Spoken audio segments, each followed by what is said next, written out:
पार्वती को स्वीकार नहीं कर सकता। बीते काल में घटी घटनाओं को मैं पुनः नहीं घटने दूंगा। मैं पार्वती को विनाश की राह पर कदापि नहीं चलने दूंगा। इसीलिए मेरे प्रति बढ़ते उसके हर प्रयास पर मुझे विराम लगाना होगा।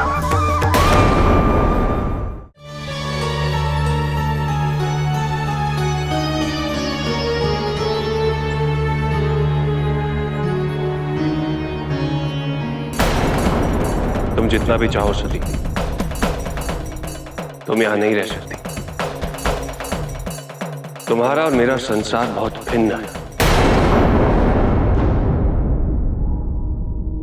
रुक जाओ।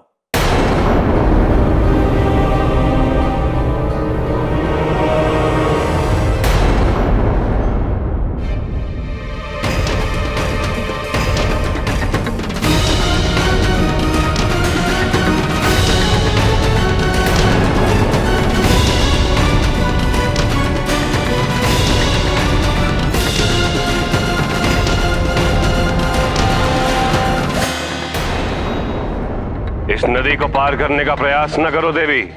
क्या इस नदी को पार करने का कोई और मार्ग है? नहीं, इस नदी को पार करने का कोई मार्ग नहीं है देवी, और तुम्हें इसे पार करने का प्रयास भी नहीं करना चाहिए। जिस ओर आप खड़ी हैं वहां केवल जीवन है, और जिस किनारे पे मैं खड़ा हूं वहां मृत्यु। जाओ, लौट जाओ। नहीं, हम नहीं लौट सकते। हमें उस किनारे आना ही होगा। हमें इस नदी को पार करना ही है। शायद तुमने मेरी बात ध्यान से सुनी नहीं देवी। इस पार केवल मृत्यु है, और जिसे तुम किनारा समझ के पार करने की सोच रही हो वो किनारा नहीं, तुम्हारे जीवन का अंत है। हमें इस अंत को प्रत्यक्ष देखना है। हम भी देखना चाहते हैं कि मृत्यु के बाद जीवन कैसा लगता है। तुम मृत्यु का मतलब नहीं समझती देवी। हमसे अधिक मृत्यु का अर्थ और कोई समझ भी नहीं सकता। मृत्यु केवल तब नहीं होती जब आत्मा शरीर से विलग हो जाती है।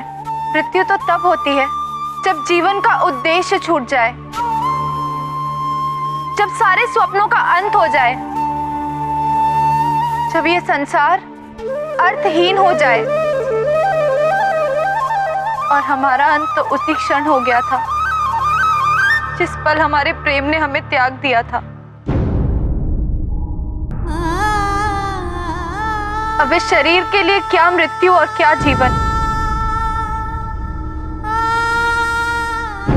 देवी, तुम भावनाओं के भंवर में उलझकर भटक गई हो। तुम केवल अपने और अपने प्रेम के बारे में सोच रही हो। अपने परिजनों के बारे में सोचो जो तुमसे अत्यंत प्रेम करते हैं।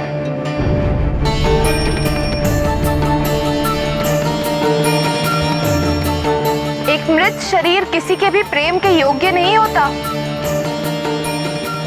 और यदि होता तो तुम यहाँ इन मृत शरीरों की चिताएं नहीं जला रहे होते।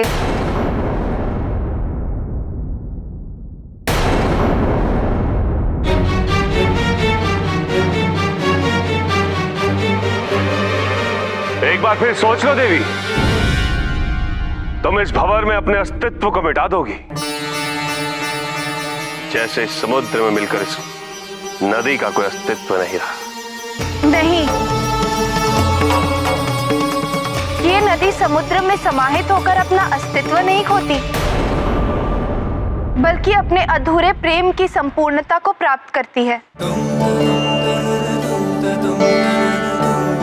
वैसे ही हम भी अपना सब कुछ गंवाकर अपने प्रेम की संपूर्णता को प्राप्त करेंगे।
देखो, हमने अपनी प्रेम की शक्ति से इस विकट बहाव को भी पार